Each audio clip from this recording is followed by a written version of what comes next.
to stand up tall and proud.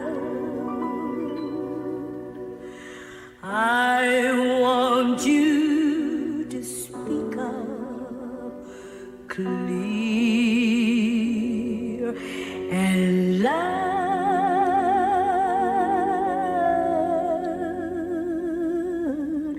Brown baby.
Happy Thursday and welcome to the Sassy Show, darlings, where we today will definitely be discussing, delivering, redirecting deliciously entertaining, diverse perspectives. Thank you guys for joining me for this midday live. I know it's like different for me, but I had a lot of people that were, or more than a few, shall we say, that were very interested in this documentary, and I was so excited because I really wanted to talk about it with some of you smart, intelligent people and just get some really different, diverse perspectives. I hope Allie is able to join us. She was the person that I wanted to co-host with me, so let me tag her. You guys, I apologize. Y'all know I'm not used to tagging people, so let me tag her real quick and see if she's able to join us. And give me 2 seconds and I will speak to you guys. This thing is so weird when you get to tagging. Like, why don't you just leave the thing there? It was so weird. Okay. Just tagged Allie, so hopefully she'll be able to join us. What up, what up? Look at you. This is not Houston Bread's channel, child. Talking about I'm first. Hey, Cool Gamer. Nice to see you back. Is you live? What's up, Miss Cruiser? What's up, Robin? Thank you. Welcome to the Sassy Show, featuring a new segment in documentary reviews. Negro, you don't get no... Negro, you do not get no dang on first song over here. Shout out to Houston Bread. What's up, Cassie? You? Oh, hey, Miss Cruiser. Miss Cruiser is another person that I wanted to come join me. Were you able to watch Miss Cruiser? Once I saw the title, I looked up the movie on YouTube and saved it. LOL. I love me a good documentary. Yes, Cassie, I'm sorry there will be a spoiler alert, but I still think that you guys would so much enjoy the documentary, even after we finish, spoiling it for you, because you're just not gonna believe it. Oh, Miss Cruiser, Miss T Velocity, I heard that it's, yes, Robin just said it, that it is on YouTube as well. I'm sorry I didn't tell you that. Hey, Sticks Girl, what's up, honey? Oh, yeah, you guys can either temporarily get HBO documentaries or check it out on YouTube, okay? You did look for it? Well, Robin, if you can find it on YouTube, if you can drop the link periodically when you find it, that would be great, just for the people who don't, have it. Hey, Tony Montana, girl, why we been acting up? But that's a Sunday topic. Okay, you guys, I hope Jay Dunn is able to join me too. She found it. I guess I should tag Jay Dunn too. Yeah, I'm sorry, I'm not used to all this tag and stuff. Then we're going to get to the review. Let me tag Jay Dunn too. See if, because she watched it too, y'all, and she was just like, she could not believe. Hold on. Why is this thing? I don't like the way this tag thing works. J. Dunn. Dang, it's a lot of J. Dunns, y'all. It won't even pick up J. Dunns. Oh well, sorry, J. Dunn. Hopefully she sees this. Okay, thanks, honey. It is on YouTube. You saw it too, Cassie? Okay, well maybe Robin will be able to find it. It was the first video that came up. It was like an hour and 40 minutes, unless it was a review that long. You know how they do, girl. It could be a review, so you guys have to we'll see. We'll see if Robin finds it, okay? Oh, yeah. Okay. All right, y'all. Well, let's get into it. Let me play the trailer, and then we'll get into it, okay? 1 second.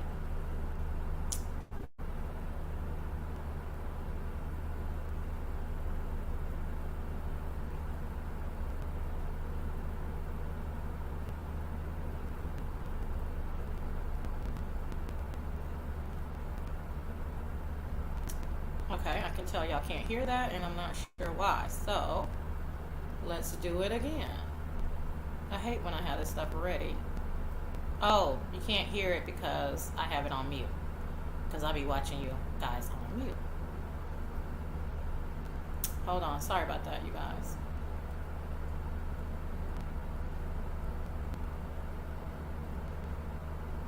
And this is going to be the trailer to There's Something Wrong with Aunt Diane, and then we'll get right into the discussion.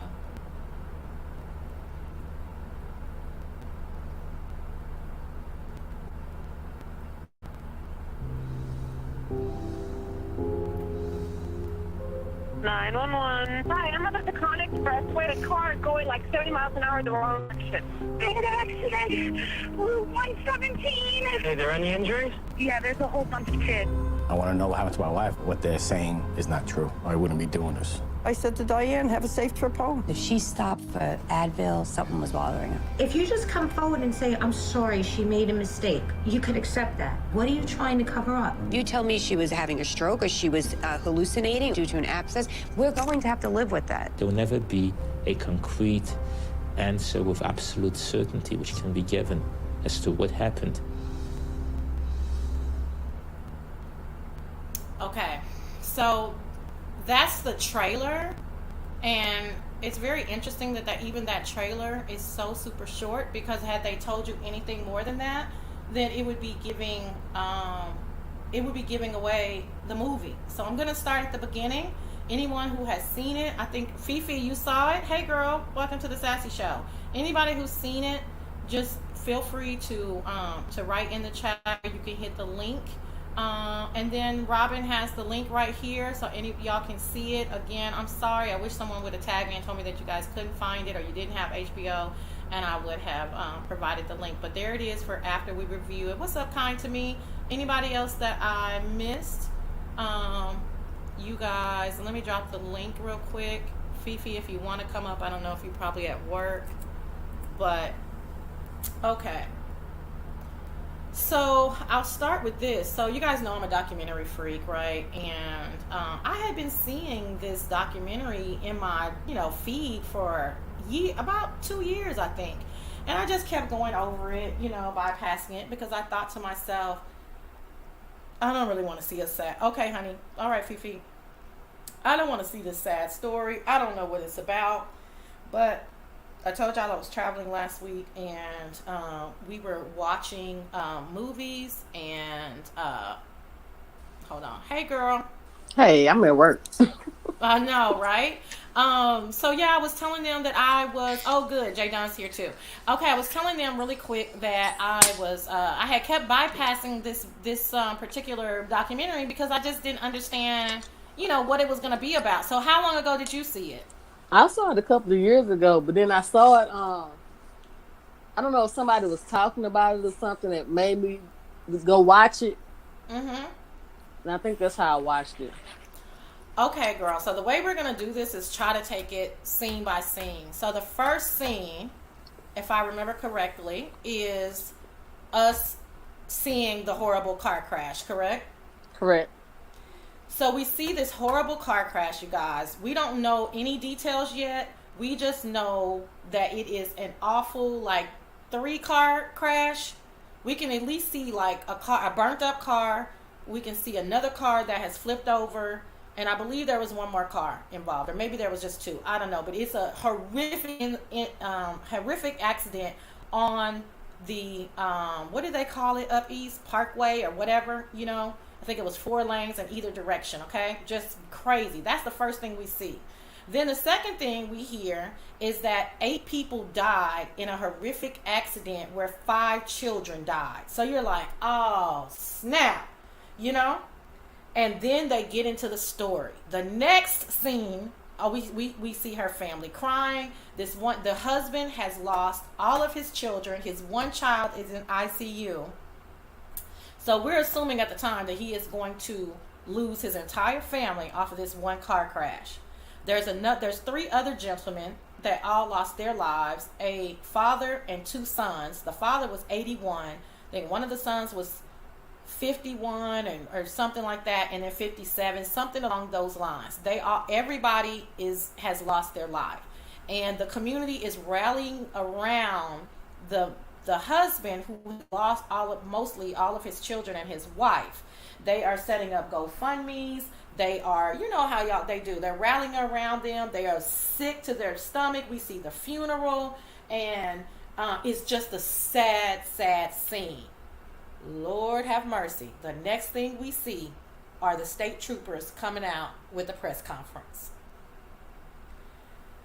Child, they announced in the press conference that Diane, hence the name, there's something wrong with Aunt Diane, that Diane Schuler has been charged with homicide.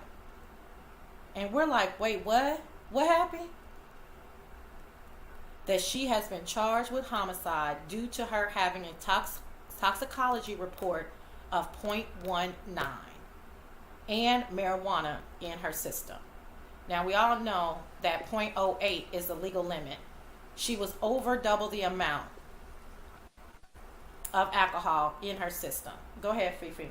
But wasn't they making it seem like she didn't drink or anything like that? That's what was crazy.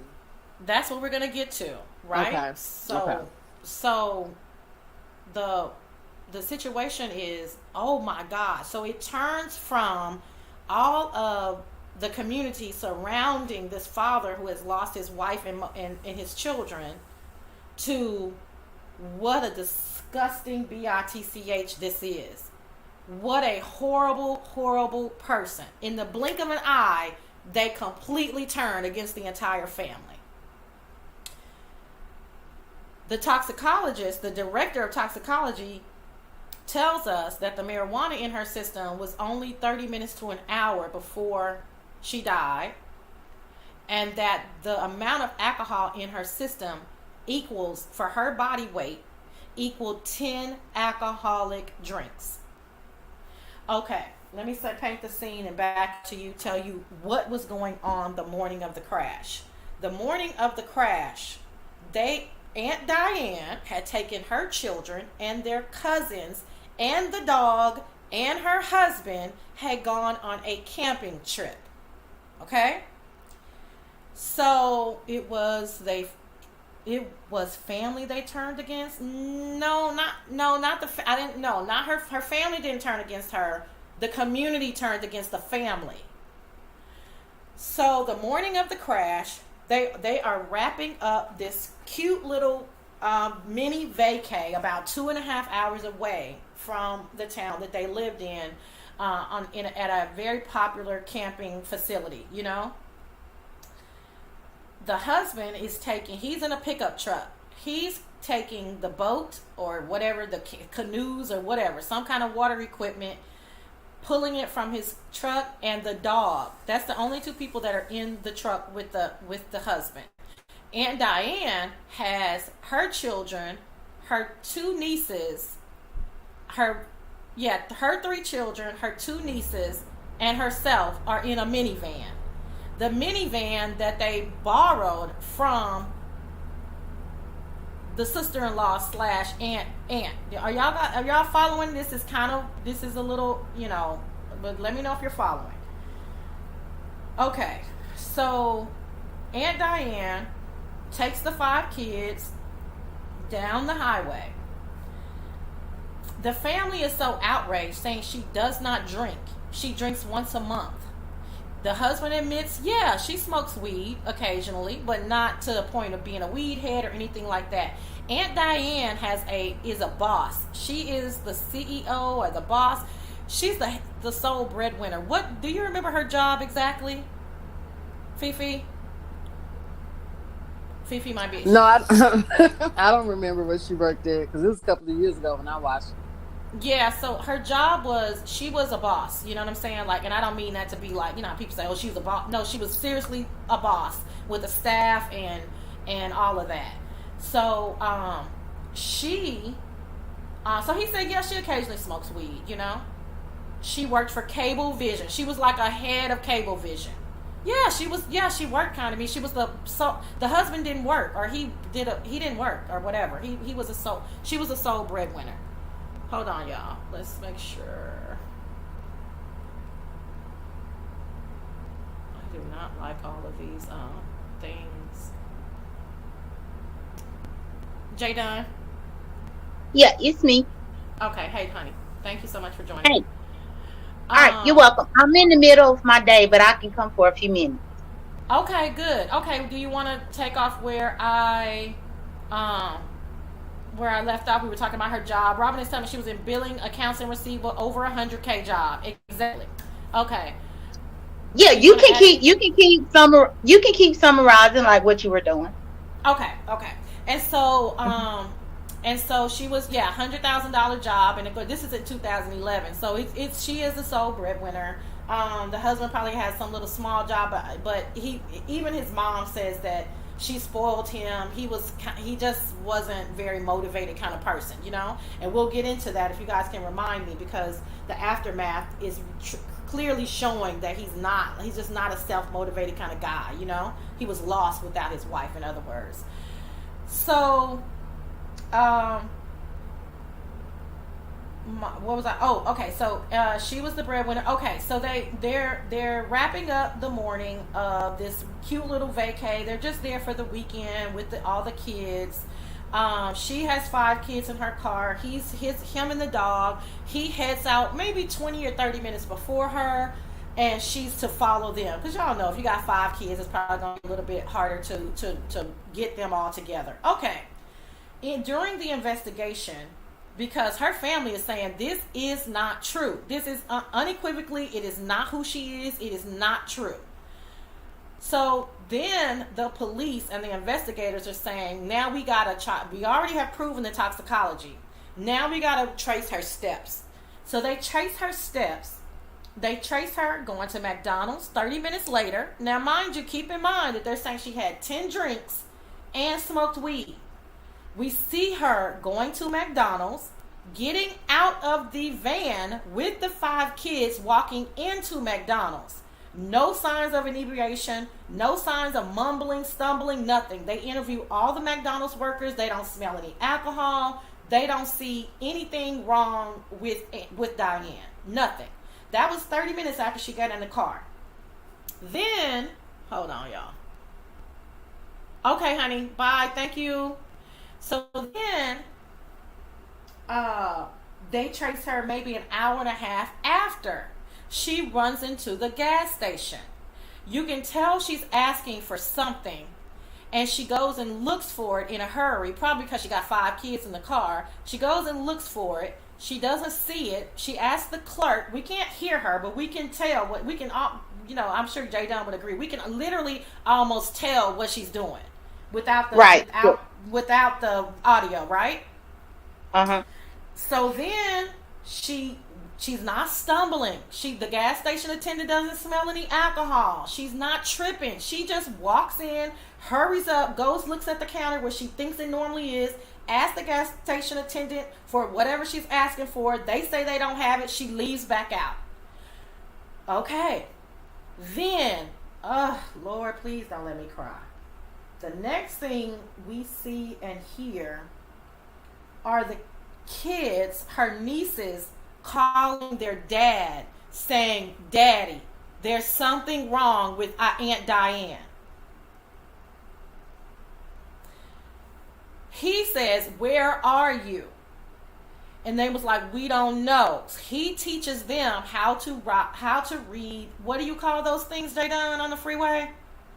The road signs, or the little markers, the route markers. The route markers. He teaches them like we can hear him. He's teaching them how to read the route markers. Tell me what number. You're gonna see a sign. Tell me the number on that sign. The kids tell him the number. He says, tell Diane to pull over. I will be there as soon as I can. By this time, she's an hour away from home. So now she's been driving an hour and a half. She's about an hour and a half away from home. And Diane is driving very reckless at this time. They are interviewing people who she packed up on the road. The people, like a Jewish couple. But how many couples, Jadelle? Maybe 2 or 3 couples, right? Yeah, it was a few cars. Not to mention, while all of this is going on in the documentary, they are showing or letting us hear different 911 clips of people calling 911 to report this red van that is driving recklessly on that particular road. That happened a little bit later when she started driving in the opposite direction, but yes, right? Or okay. Right, okay. Well, I thought they were playing the 911 clips, but you might be right. If you took notes, then you were probably right. No, I didn't take notes. This is in my brain. But you might okay. No, but we may be right. We may both be right. It may be this they may have been out of sequence. You know what I'm saying? It could have been all, because when we started hearing 911 calls, it was all of them. Maybe, you know what I mean? I don't know. Okay. But yeah. So that's why I'll just chime in as you go along, and that way you can do it chronologically. Okay. Because the next thing that we get to, because this particular couple did not call 911, but we are hearing from the couple's post tense, y'all. So this particular couple that she runs up on, they say that they have to move over into the grass. Now they on the the parkway, because it's the big freeways are different than parkways, right? So the parkway, you don't have a shoulder, it's just grass, as opposed to a freeway where there's going to be a barrier or it's going to be up high. So I want to try to give you guys that picture, right? So she passes by them with such fury that the older couple moves over to the grass, because and he says to himself, "What the fuck is wrong with this bitch?" And he said, "I just thought it was a lunatic. Driver, right?" And he's pissed at her. He says he doesn't see the kids. He says, me and my sister were contemplating this. He says he doesn't see the kids. Him and his wife are just furious that this person almost ran them off the road. There was another couple that said the same thing. Now, when she's doing that, at the same time, remember, just previously, she had the brother had called her and said, "Diane, pull over." Okay, well, she pulls over. Ironically, the couple that we're hearing from, they pull over too. It is whatever, a way station, a rest stop, whatever you want to call it. They pull over to go to the bathroom. They see the same red van that almost knocked them off the road. So they're like, look at her. The wife says she got out the car as if she was huddled over as if she was going to throw up. Okay? So again, they say they don't see kids. They say they don't, because everybody is like, well, if you thought she was driving reckless and you thought she was throwing up, then why didn't you call the police so she couldn't go anywhere, because there's kids in the car? But this is all hindsight. People are not really, they're more irritated and pissed than they are concerned, right? Can someone tell me where I can watch this? Robin will continue to drop the link. It is an HBO documentary if you have HBO. Or you can, Robin just dropped the link. You can watch it on YouTube as well. That is the full documentary. So, and one thing that I want to know about this particular part is that couple that witnessed this actually said that when she pulled into the wait station, instead of her pulling over to the area where it's for cars, she was actually pulled over where trucks are whenever she was out there being sick. Like I guess there was a truck lane. Yes, so because she was incoherent by that time, right? So she was just pulling over. She just pulled over wherever. Because at this point she is cognitive enough to understand what her brother just told her to do. Pull over, stay there, I am coming. This is what her brother tells her, okay? So she does what her brother says. She pulls over. I think the brother calls the kids back to say, where are you? The kids are reading the marker and they're saying which way station, whatever everybody calls it differently in different regions. They pull over. The daughters tell their dad where they are.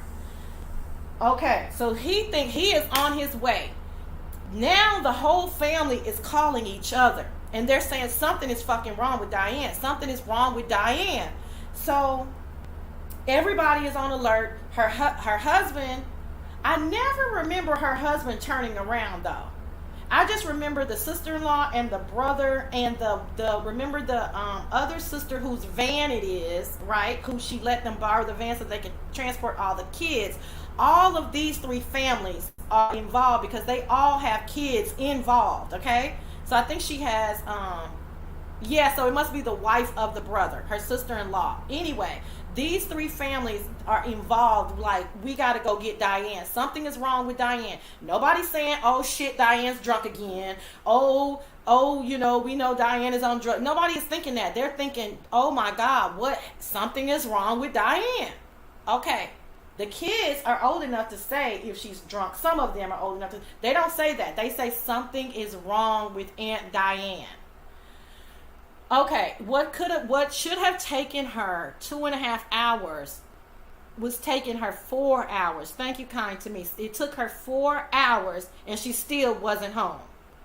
Okay, so she pulls over at the way station. The couple sees her. They're like, ugh. They say by the time they come back out from using the bathroom and doing whatever they had to do, she was gone. We don't know what happened in Diane's head, why she didn't just stay there and wait on her brother. We don't know. And that's what her family is trying to grapple with. They don't understand that part. Nobody understands that part. At this point, it takes a horrible, horrible turn. Something is going on in her mind that now when she leaves that way station, she is driving so erratic that now people are literally calling 911 to say something is wrong with this red car. It gets to the point where Diane is driving in the opposite direction on the parkway. She's driving erratic. They say her hands are straight out in front of her, locked out in front of her. Her eyes are big as cantaloupe. Her arms are straight out in front of her, like she's bracing, like she's just trying to keep control of the wheel, but she won't pull over. She's driving 70 miles an hour in the opposite fucking direction. People are calling 911, like, how many calls, Jay Dunn? 15 calls to 911. Yeah, it was several calls because it was bystanders that were also traveling that highway that saw her where she was almost about to collide with other vehicles. So many people were concerned for their own safety and the safety of others that the police department was getting so many calls left and right to the point to where they started answering the phones and saying, yes, we are aware of the red van. Sure, yes, we are aware of the red van. Yes, they did. And they were trying to find her. Okay, so they were already on top of it. They were trying to find her. She's driving in the opposite direction, 70 miles an hour. Unfortunately, everybody got out of the way except for the one car. I don't know if he had looked down momentarily. I don't know if he was talking. I don't know why he wasn't able to get out. I personally think he panicked. What do you think, J. Dunn? What is the explanation to why he wasn't able to get out of her way? To be honest, I think that she was moving so fast that he probably just didn't have enough time. Because they said that she was going like 75 to 85 miles per hour, and she only went down 1.7 miles. So imagine going at 85 miles per hour and you don't even cover 2 miles before the accident happened. So I think it just was too quick. But this is interesting because the other people did have a chance to get out of her way. So I don't, I'm not talking about the fallen, or blaming them. I think it was a matter of shock could have frozen him, or because some people, that's how they deal with fear. They get frozen, or that split second, you know what I mean? Because there were a lot of cars that were like, oh fuck no, and they got out of the way. It was just that one car that couldn't seem to do it. But not only that, you have to make sure that you have the clearance on either side to move to the lane over. If you don't have clearance on either side to move to the next lane in order to get out of her way, then you could just be stuck in her path.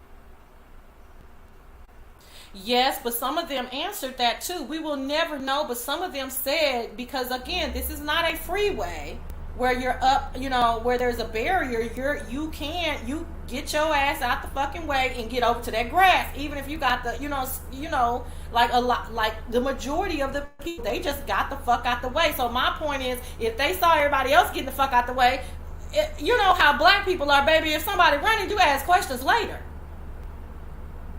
But right, and I have to say, go ahead. I have to say to their defense as well, the people in that car was an 81-year-old and that was the daddy, older. They were older people. And so because of that, it makes you wonder who was driving. If it was an older person driving, they might not have had the quickest reflex. It was the son. It was the son that was driving, and like I said, it was the son that was driving. And we have to say, because this is a really sad part about it, they were on their way they had picked up the dad, and they were on their way to the sister's house, and to hear the sister and the mom talking, that she was like, come on you guys, hurry up and get here. The meatballs they were an Italian family. The meatballs are ready, and she had set the table, and she was waiting on her 2 brothers and her dad for them to never show up and to die in such a horrific way. So let's get to the car crash, J. Dunn. She's driving 75, 80 miles an hour in the wrong direction. She slams head fucking first into this car with these three gentlemen, and her car immediately bursts. Her car flips over into the grass, immediately catches on fire. The 3 men when you see their car, the car is folded in half. It's like literally like folded up in half. The seats in the car, you could tell it just probably crushed every single intestine that they had. Like, that's how much force Diane hit this car. Her car burst into flames. Oh Lord. Before the police and things could get out there were actually good Samaritans who pulled over to the car and tried to help. In which they first opened up the driver's side, and Diane fell out onto the ground dead. And if you watch the documentary, be prepared, because they actually have the photograph of her laying in the grave. Post-mortem. Post-mortem. That she's the only person that they show who's dead, but they do show her dead. 8 people died. They thought everybody was dead except for her young son. I think he was maybe 4 or 5 at the time. He was 5. He was 5 years old. He was airlifted. He was in the ICU, critical condition, but he did survive. So there was only 1 survivor. 8 people died from that car crash. They were dead on the scene, and the only thing that they could do was hold up, out of honor for them. They just held up white sheets. So that people could not see their dead bodies, because they said it was horrific. There was clothes scattered everywhere from these little babies, At first, I thought it had ripped off their clothes, and my sister was like, "No, that was their camping stuff," you know. And I said, "Oh, that's right. They were on vacation," you know. So, okay, let's go back in reverse now. That's what happened. So after we see all of that, we hear about the toxicology, because yes, the son survived, but he does have severe mental incapacitables, is that how I say it, and physical, right? So he's not, Yeah, definitely not the same. they said that he actually, the main thing that is carried with him up until now is ocular nerve damage, in which he had this weird ocular thing going on with his eye, like a twitching, in which he had to go through like physical therapy and things like that for the nerve damage. Yes, and it changed the way he looked, and it changed the way he some kind of ocular, but it also changed some mental capacities as well. So okay, so then this is how we're seeing it in the documentary. Then the family. Okay, so we see the toxicology. They hire this bootleg ass investigator, pay him $25,000. Now, even though Diane made $100,000, she was taking care of a family of 5. They weren't rich by any means. You know, they lived kind of like lower middle class to barely middle class. Would you agree, J. Dunn? For Diane now? Yeah.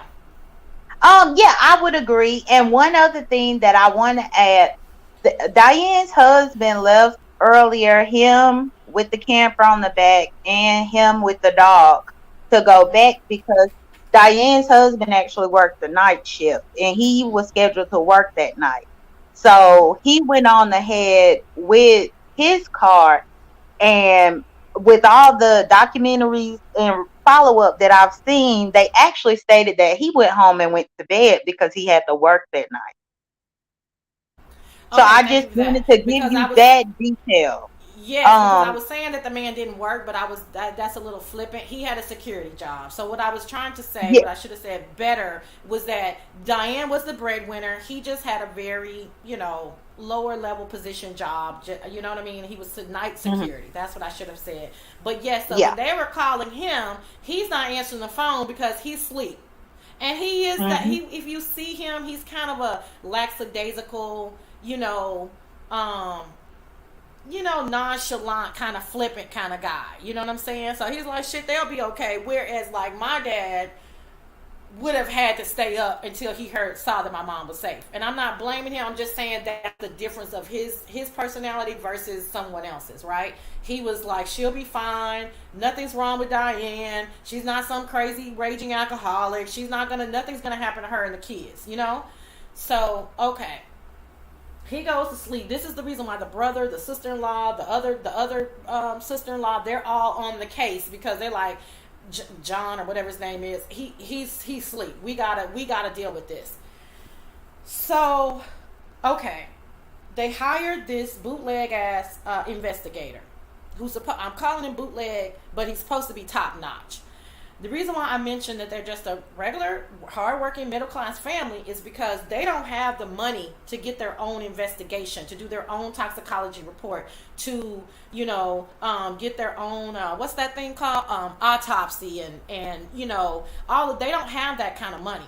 So, and remember, all the GoFundMe money has stopped at this point because now everybody in the community is blaming Diane for killing 8 people or 7 people and herself. In which of 5 are children, okay? So they don't have there's no nonsense about Diane. They could care less about Diane, her family. They think her family is lying. They think there's no way in the world that the toxicology is lying about 10 drinks in your system and marijuana, right? The family stays strong and says, no, this is not Diane. Okay, they raised $25,000 to give to this investigator. Child, he runs off with the damn money, never to be seen from again. He calls them once every few months with some bull crap. He does not help them at all. Well, somewhere along the line, because where this happened, this was obviously a huge story. 6 months after this happened, They have exhausted all of their funds. Nobody is believing them. Nobody cares. Y'all should see the Facebook and the IG posts about them. Like, they are just, Diane is the worst person in the world. They are calling her all kind of stuff. They're calling her husband a bum and a liar. They both were on drugs. They both were alcoholics. Like, anybody who is defending Diane is getting it, okay? Mind you, this husband-in-law has 3 kids and a wife. He's not used to taking care of them. Diane, they say Diane was a super mom. She had to do everything. Mind you, Diane's mother left her when she was 9 years old. She was raised by her father. So you know that has like this effect that she wants to be super mom. She has this, good job. They say she comes home, she cooks, she cleans, she does the homework, she does everything. The father he works at night. He's not a hands-on dad, okay? Okay, so old boy runs off with the money, only to be heard from every now and then. Well, Sassy, if I can cut in, the 3 oldest girls who died in the crash were Diane's nieces. The 2-year-old girl who also died in the crash was Diane's daughter. So Diane and her husband only had a 5-year-old son and a 2-year-old daughter. Thank you for that. Okay. Yeah, the other 3 little girls were the daughters of Diane's brother. Okay, so she had her brother's 3 only daughters in the car with her when that crash happened, and they were killed. Okay, so they have 2 kids. Diane and her husband have 2 kids. The brother has 3 kids, and 4 of the 5 kids that are in the car died. Yes. Okay. Thank you, Jada. Okay. So, the documentary crew comes along 6 months after the accident. Okay, so that's how we're able to see almost it's not real time, but hell, it feels like real time, right, Jada? Because this is still very new to them, So the documentary crew comes in 6 months after, because again, this is a big deal, because the family will not be quiet with no, this is not Diane. Stop saying that this is Diane. The husband admits, yeah, she smokes weed on occasion, but no, she didn't drink but once a month maybe, and even at that, she wasn't getting drunk. So, okay, they won't be quiet about it. I mean, of course not, right? The community won't be quiet about it. The family of the 3 men who died are like, y'all can shut the fuck up, because your daughter or your wife just killed my dad and 2 brothers. Like, I don't care what you say. And the toxicology says that she was drunk. Oh Lord, me too, Robin, and I don't even have anxiety, girl. Me too. Okay, so now, because of the documentary and the documentary makers, other big time people, what do you call those people? Autopsy people and toxicology people get involved. The medical examiners. Yeah, the medical examiners. Yes, they get involved, because they're like, wait, y'all not gonna, like, basically everybody's trying to prove everybody wrong, but the sheriff's department is like, bitch, we can't get this wrong, because we done came out with a whole press conference and charged this lady with vehicular homicide, even in her death. You know what I'm saying? So we can't get this. We are not wrong. The family is like, yes, the fuck you are wrong. So it's just a battle between these people, right? So every single top toxicologist, medical examiner, they have one from Harvard. They have a psychiatrist from, I don't know, whatever Ivy League. I don't know, she was from Brown or something. They are all saying there is nothing wrong with Diane. She was just drunk. Before we get into our opinions, did I miss anything about the story, Jadon? Well, within the documentary, they also interviewed some of Diane's longtime friends from high school and college, as well as some of the co-workers. And as the documentary progressed, the people who were co-workers and friends of hers actually started saying things that conflicted with what the husband was saying as far as her drink. Like what? One of the co-workers actually said that there was a bar that she and Diane would sometimes frequent whenever they weren't at work or like on their lunch break and things like that. And sometimes Diane would actually go there on a regular basis whenever she got off work. So that's that. Now, the husband probably wouldn't be aware of this because this is something that she does prior to coming home, not to mention he works the night shift. But that was said. And also, people who were high school friends of hers revealed that she would smoke weed occasionally in order to be able to sleep. Yes, they did say that, and I didn't think that that was an admission of anything because they actually confirmed that part. Did confirm what the family was saying. It said, yeah, she smoked weed sometimes, but it wasn't no big deal. And Diane had a high stress life. She had a high stress job. She had a high stress family situation, you know. And remember, her mother left, not died, but left her at 6 years old, 9 years old, whatever. So she is trying to be perfect mom.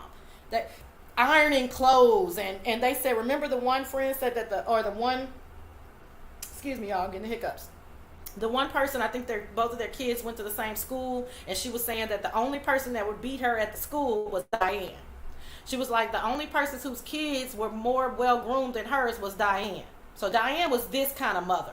She was like, they were dressed impeccably, hair done, you know, to the T, you know, lunches, all cute little lunches made. She's ironing their clothes. Like, they never had a hair out of place kind of mom, okay? So that does not equal an alcoholic mother. And nobody said that she drank to that point. Let me get to this. Is the one big thing that I did miss. When they woke up that morning at the campsite, they were frequenters of this campsite during the summertime, okay? When they woke up that morning, the husband's timeline, and I don't know if I'm getting the times correctly, but I know the minute marks are correct. So say the husband is saying, we woke up at 7:30. I packed the car. We drank 2 cups of coffee. Diane got the kids ready, and we both got on the road. He's saying that all that took place within 2 hours. Now, we all know that when we go on trips, that's about the right amount of time that it takes us to get up and get out of the house. About 2 hours. You eat breakfast, you drink your coffee, and you leave, right? So tell me, let's get into it now. And chat, please feel free to put any questions in the chat in the chat. When did she have time to drink 10 drinks? And the other thing is, I want to know, why didn't anybody on her other 2 stops, from McDonald's or the gas station, or even us physically being able to see her? We didn't see her slurring. We didn't see her tipsy turby. She was walking straight. No, we didn't see any of that on the film. And again, when did she have time to drink 10 fucking drinks early in the morning with 5 kids in her presence, all over your ass, trying to hurry up and get out of there so you can get on the road? When did she have time to drink 10 drinks? Can I add something, Sassy? Okay, so, and I'm playing devil's advocate here, because also revealed in the documentary was what she ordered. Did you know that, Sassy, about what she ordered at McDonald's? What did she order? She ordered a large iced coffee and a large orange juice. Okay. Now, some of her friends who were interviewed did say that her drink of choice was a screwdriver. So I just want to sit that right there. As far as the fact that, okay, thank you for that, J. Dunn. Go ahead, because you already know what I'm about to say. Let me say it then you can respond. But one large drink, one large drink does not equal to 10 shots of vodka. That is true. However, because I watched the documentary and then Sassy, I kid you not, I've probably listened to about 10 to 15 other podcasts on it after the documentary. It does that to you, right? You're like, wait, yeah. I went all the way down the rabbit hole. Right. And what it seems to be was that she drank the orange juice and poured her a little bit. From what many people are speculating, she kept topping off her drink as she went along because she did have a good little trip, 2.5 hours. So if that is the case, that, you know, she got the orange juice, drunk it enough so that she could put her little vodka up in it, but then as she drank down and continued to top it off, that could explain the alcohol content that was found. Okay, let's discuss this. I mean, I think most of us drink in here, right? Let's think 2.5 hours. I can get through.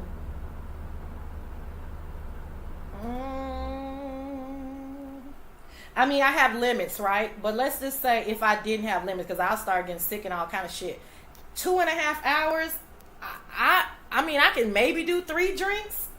If that's really my limit. But if I was an alcoholic, maybe 4. But 10? Oh, okay. There you go, Fifi.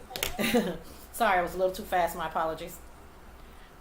I just want to say one thing. Yeah. It's about time for me to go back. Okay, I drink brown. I can drink brown liquor, but like with vodka, I can't drink that.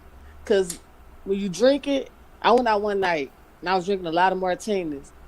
And with brown liquor, I feel it as I'm getting drunk. And I know when to say, nah, I don't want no more.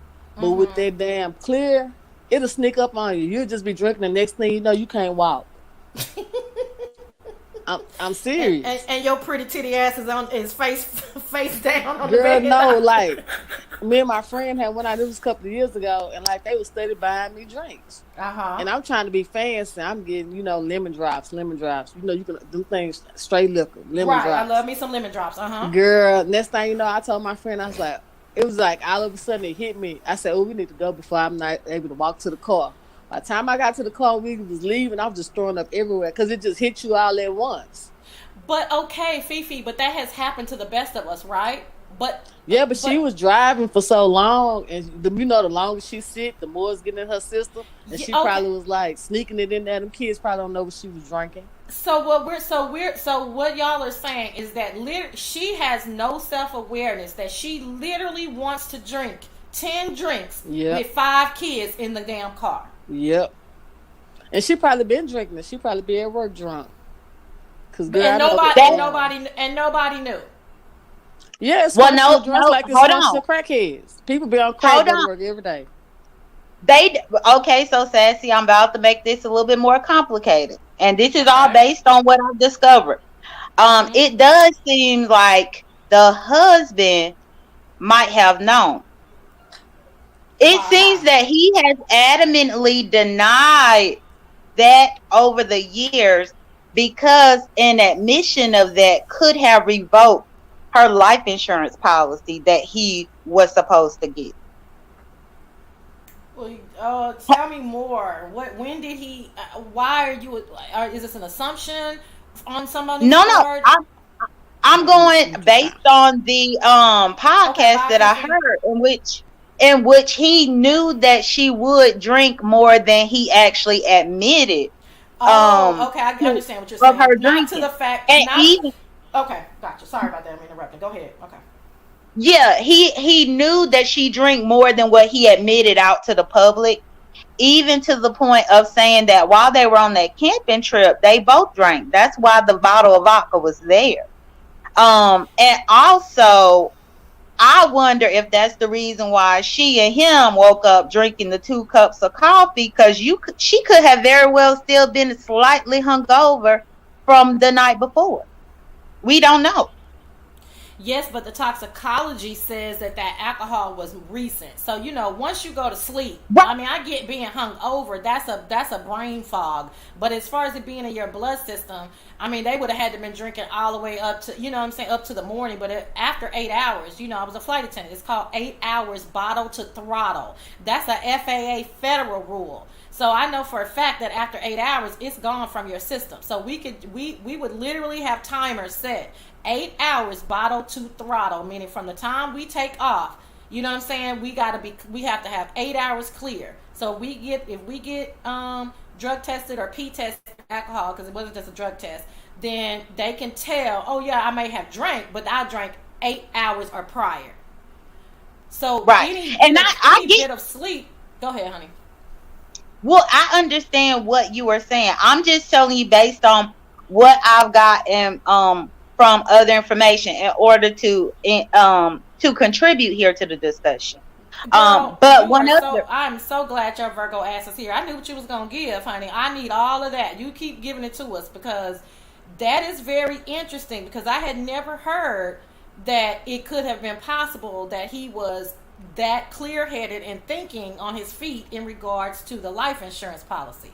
That's very interesting.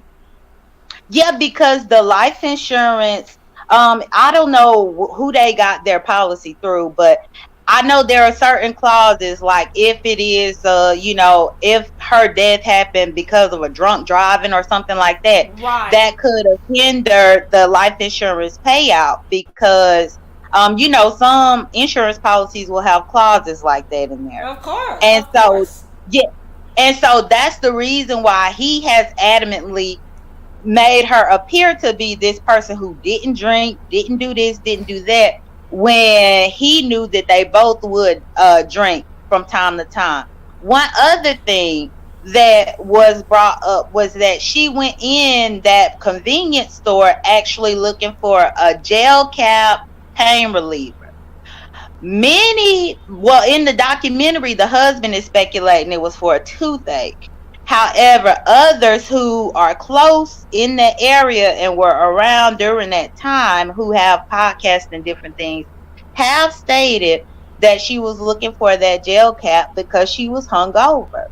And they didn't have it. And I guess there is a saying, a little hair of the dog that bit you.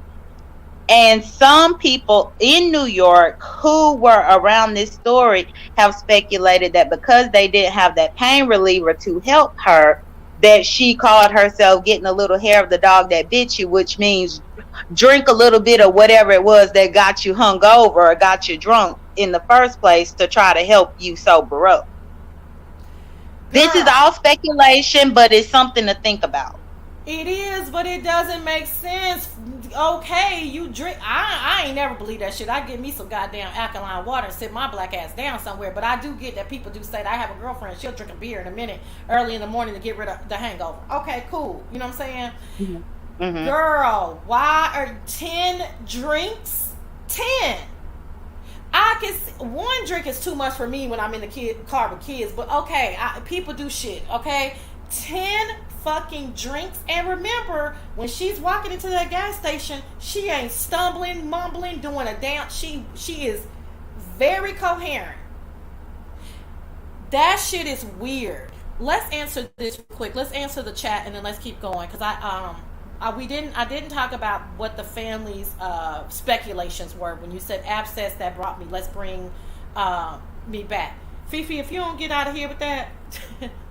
She's talking about that's really not a lie. My God. Okay, Cassie says, so no toxicology or her husband reported a medical condition.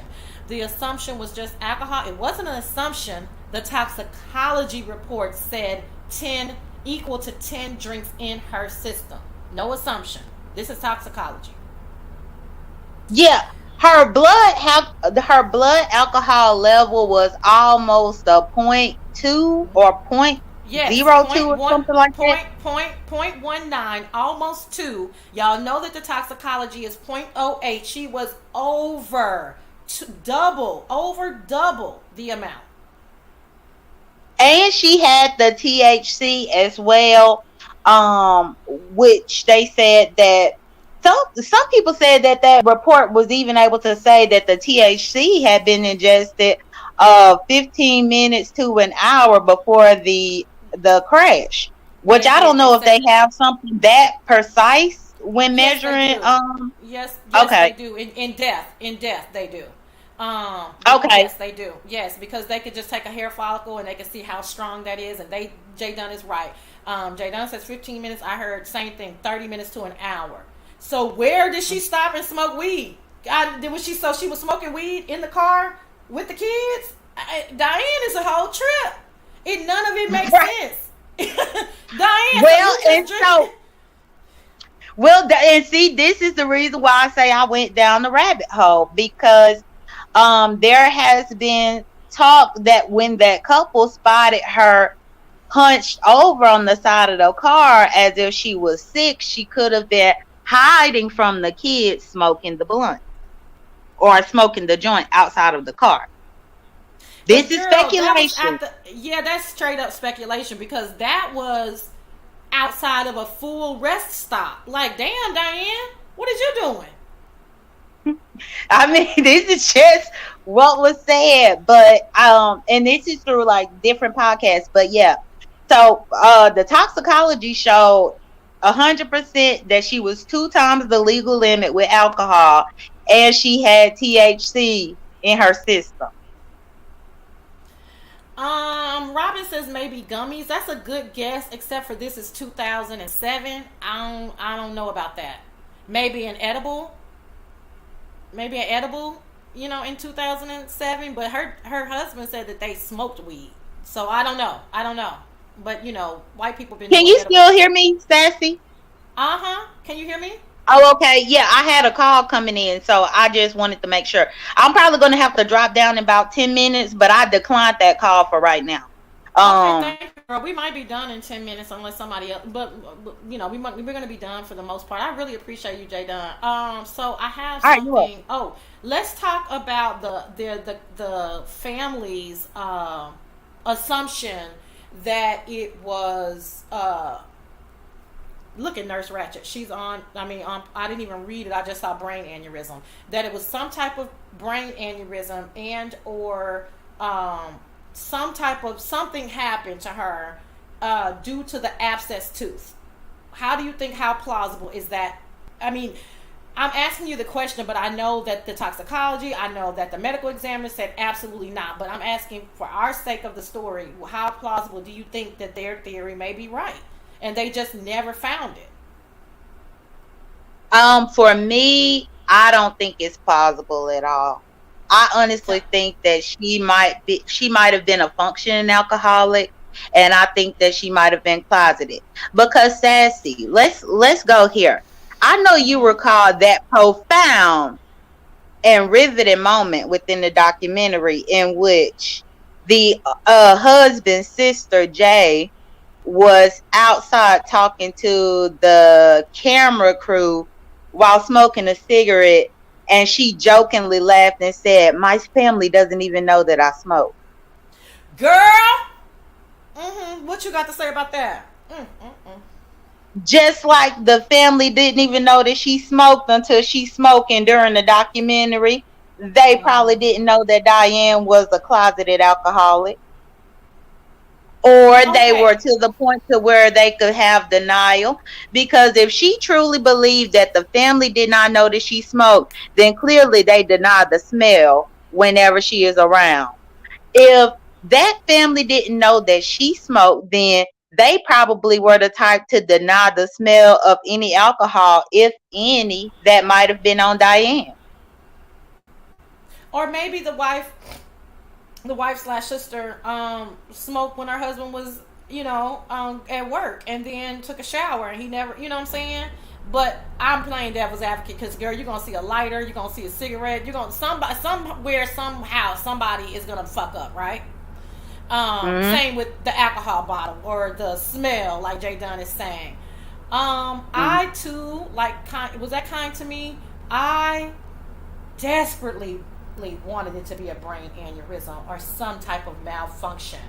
But I have to say that if she were to have a brain aneurysm, that doesn't that basically mean that the blood clot travels up to the brain and a part of the brain bursts? I mean, I'm putting it in layman's terms. Isn't that basically what happens? I'm not sure too much about the brain aneurysm, but I guess I'm trying to figure out, does the brain aneurysm produce 4 shots of vodka in the the gastrointestinal area? Like, aneurysm or no aneurysm, that cannot be explained away. And I think that's the reason why I had to go down the rabbit hole, because I thought it was a medical emergency too. I could not make sense of it. So I really had to listen to different podcasts and things like that to try to make it make sense to me. And it just seems like the one thing that we can make sense of is that she was 2 times over the legal limit drunk with those kids in the car, driving the wrong way down the road. Yes, that is something that unfortunately we do know now, but it took us a long time, you guys, to get to that conclusion, because we could not understand that. We couldn't understand it. Now, the other theory, welcome, I am here for the show, is what about a murder-suicide?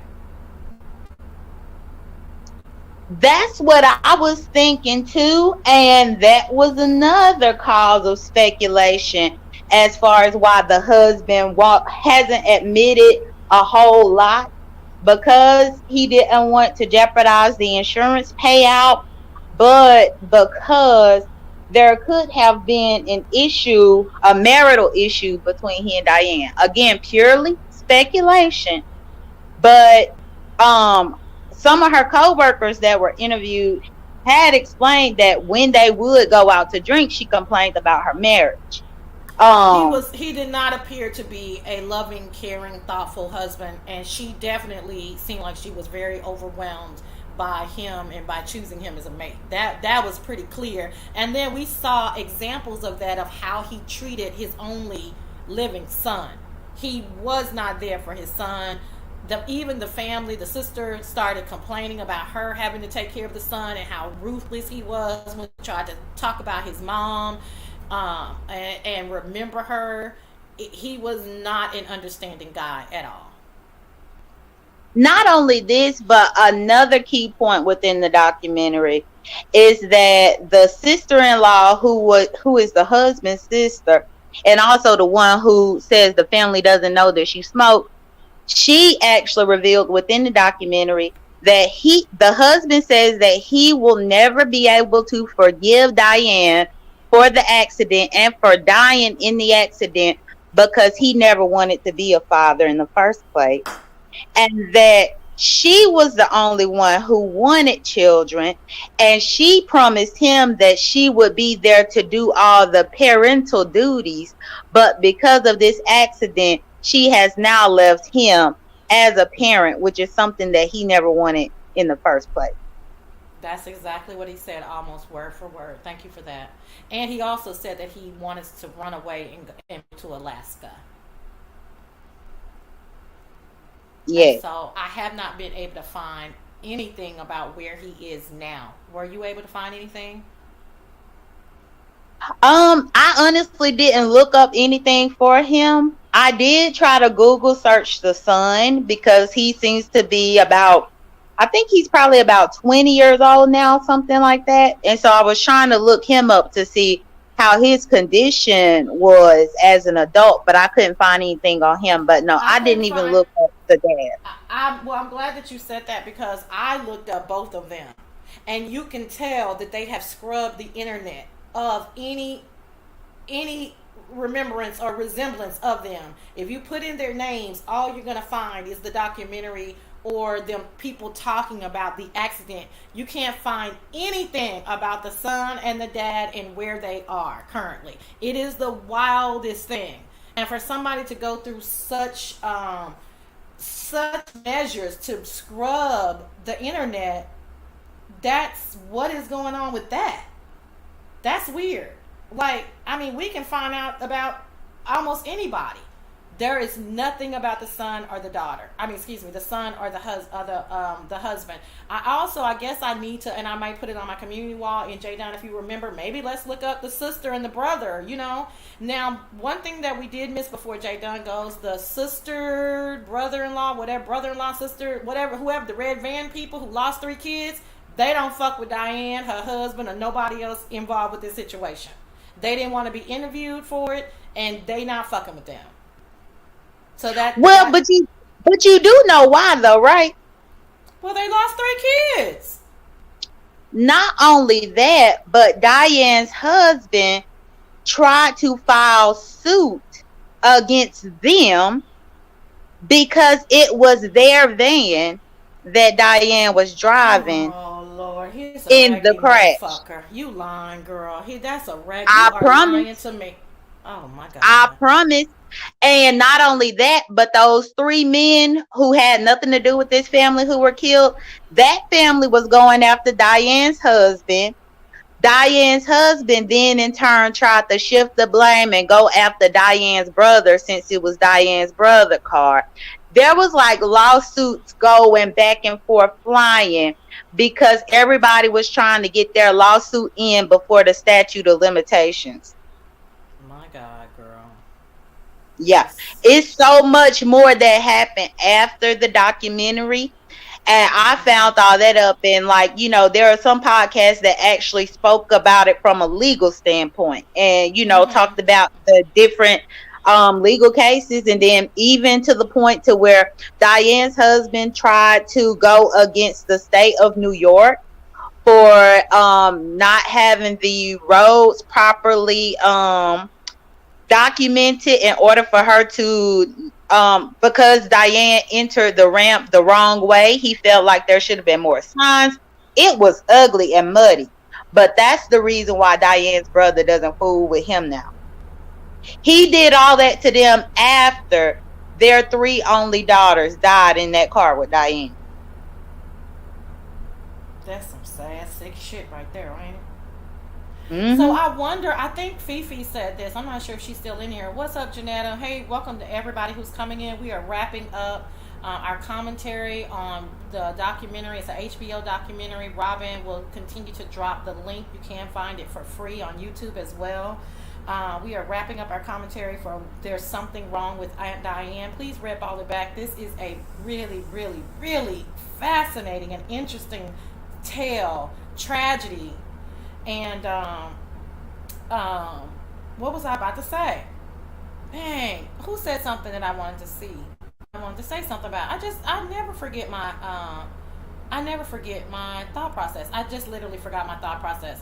But I was gonna ask you something. Let me read. It was a comment that we tried to look up both. Yeah, but I can't even remember, girl. Anyway, y'all check it out. Well, I know that I had just spoke about all the different lawsuits that happened in the aftermath. Yeah, and I was saying that was sick and demented. Obviously, he's a weird fellow. It was something about I don't know if it wasn't the sisters and the brother. They don't talk to him anymore.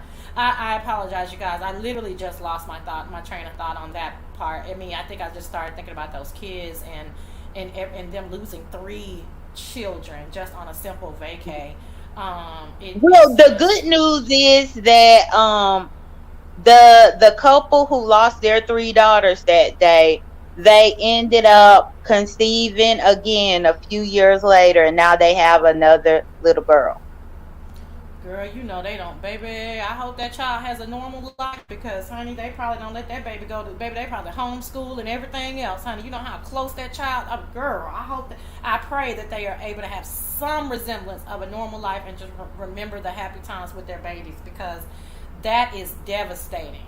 That is so devastating. Hey, Demetra. Hey, Joanna. Yeah, you guys should definitely check this out. I will definitely be doing this. It's going to have to be this level of a documentary where we're all just like, what in the world? So I can't predict, you know, in what type of frequency I'm going to do it on, because I watch a lot of documentaries, but most of them have a resolution. You know what I mean? So this one was so interesting because there is no resolution. Now, I guess we're trying to say that there's no resolution. There's a clear resolution. The toxicology is the toxicology, but as you are watching it, you guys will see it's almost unbelievable that someone would risk doing all of what Diane allegedly did. And another thing I wanted to say is that the girls were able to call their dad, and they didn't say Aunt Diane is drunk.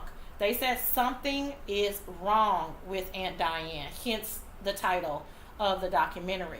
So even they didn't, I'm not saying that kids should know if you're drunk, but they were old enough to articulate that. And they just thought, oh my gosh, something has happened to Aunt Diane. And so I do want to end on, I'm not clear if it was a suicide, homicide, mission, because I don't know why she just didn't stay at the rest stop. That part I'm very unclear about. Any closing words, Jayden? Well, it seems that people said that she did not stay because not only that, her cell phone was left behind. She actually left her cell phone on like one of the side guardrails on that highway. She left it out there. That's where the authorities were able to find it. But essentially, they said that, or people have speculated that when she knew that her brother was on her way or on his way to come and pick her up, she knew that the jig would be up, because then he would have found out her secret, found her inebriated, all of this stuff, and basically the whole facade in which she was living of perfection would have been gone away. The family would have been upset because she was putting the kids at risk like this, and essentially she just didn't want to have to face that reality. Thank you for that. That is such an excellent point. That is the reason why they said that she did not stay at the rest stop, because the gig would have been revealed. It would have been up, and so at that point, it does make you think, if given all the details, that she was a closeted alcoholic. But something happened and she miscalculated the amount of drinks, like Jayden and Fifi are saying. She got this orange juice, she got this coffee, she pouring the vodka in there. You know what I'm saying? She realizes, fuck, I done messed up. When you have her hands locked in, like if you put both of your hands locked, no elbow action, locked in front of you, holding on to the wheel for dear life, she realizes, fuck, I gotta get home by all means necessary. I have to get home. And ends up driving in the opposite direction, 70 miles an hour, 75 miles an hour. Her brain has blacked out pretty much at this point. But the fear of them finding out that she's a raging alcoholic, let alone with kids in the car, is overwhelming to the point that she doesn't care at that point. By all means, she has to get home, because what her friend said about her is that she was very bossy and everything had to go her way and everything had to be perfect. Correct. And Sassy, thank you for having me. I'm going to drop on down, but I'll be listening to the rest of it. Okay, girl, I'm about to wrap up. Thank you so much, Jayden. I really appreciate you, girl.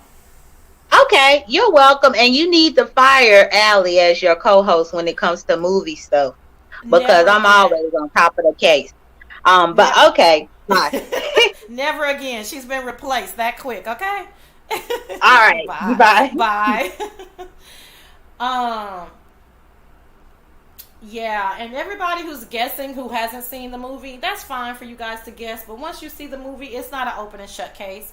This is the reason why even after seeing the movie, people are going down rabbit holes. Again, like Jayden said, there's many, many podcasts, legal, mentally, emotional, that cover this case, because it was so fascinating. So even though in hindsight it may seem clear cut, once you see the documentary, you're going to have 1,000 questions just like the other million of us or 1.3 million of us who watched that documentary. It is not as simple or as clear cut as one would think. It is a fascinating case of humanistic behavior, of hiding things, of running away from the truth, of thinking that you're, trying to pretend, being a fake and a fraud, of a family's love, and of irresponsibility to the highest levels. So I guess I'll leave you guys with, while you're hiding who you are, honey, what's done in the dark will come to the light. What is done in the dark will come to the light. So like Fifi Pretty Titty say, bitch, everybody know I motherfucking drink, okay? And y'all know, bitch, I drinks my wine. I just ain't gonna click this link and be drunk, okay? But you know what I'm saying? But let me have an easy day, bitch. It's 12 o'clock somewhere, okay? But that's just me. I'm gonna, you know what I'm saying? I'm gonna speak my truth and, well, the shit I want y'all to know about. You know what I'm saying? The other shit, I just tell myself the truth. But just be careful when you're hiding these deep, dark secrets, because that is nothing more than the devil and Satan. And when they rear their ugly heads, it's just traumatic and dramatic, and it can cause a lot of harm and a lot of pain. Okay, Lord have mercy, y'all. That's just it, Nurse Ratchet. Thank you, guys. I'm sorry. Y'all know how it is on Sunday. I like to greet everybody, but we're talking about a really serious subject, so I couldn't stop the commentary for that. I appreciate each and every one of you guys for jumping in. Thank you, Robin Boo, for being here. Anybody who is to see the replay, all you have to do is just scroll back. Robin has dropped the link many times in regards to the documentary. It is a HBO documentary, but it is free on YouTube. Robin, if you can drop the link one more time for me, I so appreciate you, friend. And I will see you guys on these streets, and I will definitely see you for the weekend review and wrap up of the beef sector on Sunday. And again, we will do this again. You can always look at my community board. If I am going to do a documentary, I will try to give you guys a few days to watch the documentary so that we can come back and discuss it. And again, don't hold me to any kind of frequency, because I'm not coming live about a documentary unless it's a hell of a documentary, okay? Bye, you guys. Thank you all so much for your support. We're going to get on out of here, and you guys enjoy the rest of your Thursday, okay? Bye-bye.